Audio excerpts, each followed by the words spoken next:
Nous avons des séparations ici, mais nous n'avons toujours pas créé de pièces. Donc nous allons voir maintenant comment nommer des pièces et obtenir notamment aussi leur surface. Donc pour cela, nous allons aller dans le menu architecture et nous allons nous intéresser ici à l'outil pièces. Donc si je clique sur cet outil, je vois que là ici je vais avoir des options notamment pour positionner justement cette mention de pièce. Et lorsque je me place là ici sur mon bâtiment, je vais avoir une indication là ici, cette espèce de croix qui m'indique justement quelle est la surface qui est prise en compte, sachant que Revit va automatiquement détecter les murs et cloisons de manière à faire la fermeture de la pièce. Donc je vais me placer par exemple ici pour avoir ma petite pièce là. Voilà.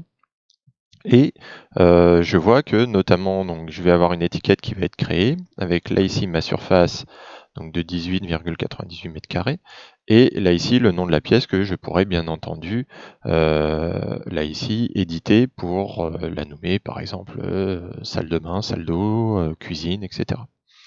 Alors par contre, ce qui m'embête ici, c'est que je compte justement plutôt avoir deux pièces, d'accord, sans forcément avoir une cloison séparée, hein. Ça peut être le cas si j'ai là ici un salon salle à manger et ici une cuisine qui est ouverte. Néanmoins, je veux tout de même avoir grosso modo l'idée des surfaces qu'il y a entre mes deux espaces. Pour cela, il va falloir que j'ajoute un séparateur de pièces. Donc ça va être une ligne qu'on va ajouter et qui va être prise en compte par Revit après la création de la pièce. Donc je vais venir par exemple le positionner, alors ici entre mon angle du mur et l'autre angle. Et là j'ai ici un trait en pointillé, hein, le ciel, qui va être une limite, donc au même titre que mes murs et mes cloisons, pour la création de mes pièces. Donc je retourne dans mon outil pièces, et là cette fois, on voit que justement Revit s'arrête au niveau de ma séparation de pièces et ne continue pas sur la pièce d'à côté. Donc là par exemple, je peux créer une pièce ici et une autre pièce là. Voilà. Et donc là j'ai bien ici, donc il faut retourner là ici sur les croix pour bien voir la surface de la pièce.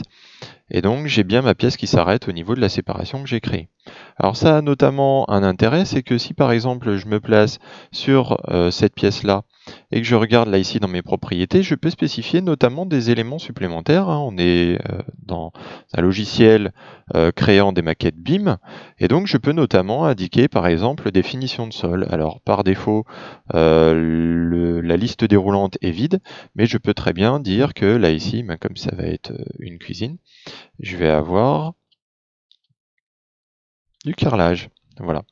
Et donc après, lorsque je vais vouloir créer par exemple le sol de ma deuxième pièce, là dans ce cas-là, je vais pouvoir venir sélectionner mon carrelage puisque j'ai déjà commencé à indiquer des éléments sur les finitions de sol que j'ai dans mon bâtiment.